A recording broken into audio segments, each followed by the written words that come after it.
ಎಲ್ಲ ಚೆನ್ನಾಗಿದೆ ಹಾಸನಲ್ಲಿ. ನಾನು ಕೂಡ ಎಲ್ಲ ಭಾಗಕ್ಕೂ ಹೋಗಿದ್ದೀನಿ.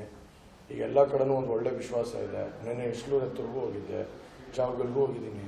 ಸೊ ಎಲ್ಲ ಕಡೆನೂ ಒಂದು ವಿಶ್ವಾಸ ಇದೆ. ಖಂಡಿತವಾಗ್ಲೂ ಎಲ್ಲರೂ ಕೂಡ ಹುಮ್ಮಸ್ಸಲ್ಲಿದ್ದಾರೆ.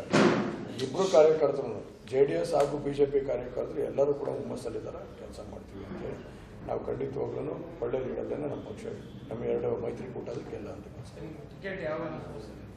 ಸರ್. ಟಿಕೆಟ್ ನಮಗೆ ಬಂದಿರೋ ಮಾಹಿತಿ ಪ್ರಕಾರ by next Sunday or Monday they might announce BJP and JDS ticket. ಇನ್ನೊಂದು 2-3 ದಿನದಲ್ಲಿ ಆಗುತ್ತೆ. 2 ಡೇಸಲ್ಲಿ they might clear all the Karnataka ticket. ಅದನ್ನೇ ನಾವು ಚರ್ಚೆ ಮಾಡಿದ್ರೆ sir. High command has not let it down and both the high commands are not let it down. ಅವರಿಬ್ಬರು ಕೂತ್ಕೊಂಡು ಚರ್ಚೆ ಮಾಡಲಿ. ಚರ್ಚೆ ಮಾಡ್ಬಿಟ್ಟು ಅದೇನು ಕೊಡ್ತಾರೋ ಕೊಡಲಿ, ಮಾಡೋಣ.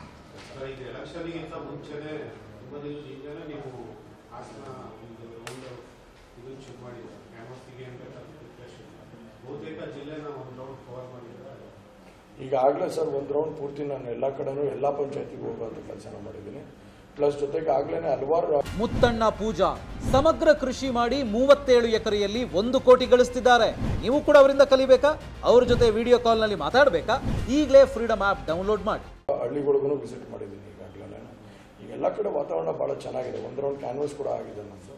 ಈಗ ಯಾವ್ದಾದ್ರು ಸರಿಪಡಿಸ್ಕೊಳ್ಳೋಂಥವಿದ್ರೆ, ಆಮೇಲೆ ಯಾವ ಸರಿ ಇದು ಮಾಡ್ಕೊಳ್ಳೋಂಥವಿದ್ರೆ ಮಾಡ್ತಾ ಇದ್ದೀವಿ. ಬಿಜೆಪಿ ಜೊತೆ ನಿಮ್ಮದು ಮೈತ್ರಿ ಆಗಿರೋದು, ಈಗ ಹಾಸನ ಜಿಲ್ಲೆ ಬಿಜೆಪಿ ನಾಯಕರ ಜೊತೆ ಮಾತಾಡೋಂಥದ್ದು, ಇದನ್ನೇನೋ ದೇವೇಗೌಡರು ರೇವಣ್ಣ ಮುಂದೆ ಮಾಡ್ತಾರೆ? ಖಂಡಿತ ಆಗಲೇ ಸರ್. ನಾವೆಲ್ಲರ ಹತ್ರನೂ ಟಚ್ಚಲ್ಲಿದ್ದೀವಿ, ಮಾತಾಡ್ತಾ ಇದ್ದೀವಿ.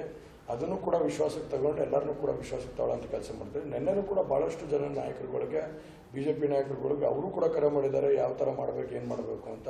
ನಾವು ಕೂಡ ಅವ್ರಿಗೆ ಮಾತಾಡಿ ಅವ್ರಿಗೆ ಯಾವ ವಿಶ್ವಾಸಕ್ಕೆ ಏನು ತಗೊಳ್ಬೇಕು ಅನ್ನೋದ್ರ ಬಗ್ಗೆ ಚರ್ಚೆ ಮಾಡಿದ್ವಿ. ನಿನ್ನೆ ಜಾವಗಲಲ್ಲೂ ಕೂಡ ವಿಶೇಷವಾಗಿ ಮಹಾಶಿವರಾತ್ರಿಗೆ ಕ್ರಿಕೆಟ್ ಇಟ್ಟಿದ್ರು ಟೂರ್ನಮೆಂಟು. ಆ ಭಾಗದ ಜಾವಗಲ್ಲಿನ ಎಲ್ಲ ಮುಖಂಡರುಗಳು, BJP ಮುಖಂಡರುಗಳು ಪ್ರೀತಿ ವಿಶ್ವಾಸದಿಂದ ನನ್ನ ಬರಮಾಡಿಕೊಂಡ್ರು. ಹಾಗಾಗಿ ಎಲ್ಲ ಕಡೆನೂ ಒಳ್ಳೆಯ ಅಭಿಪ್ರಾಯ ಇದೆ, ಚೆನ್ನಾಗಿ ಹೋಗುತ್ತೆ.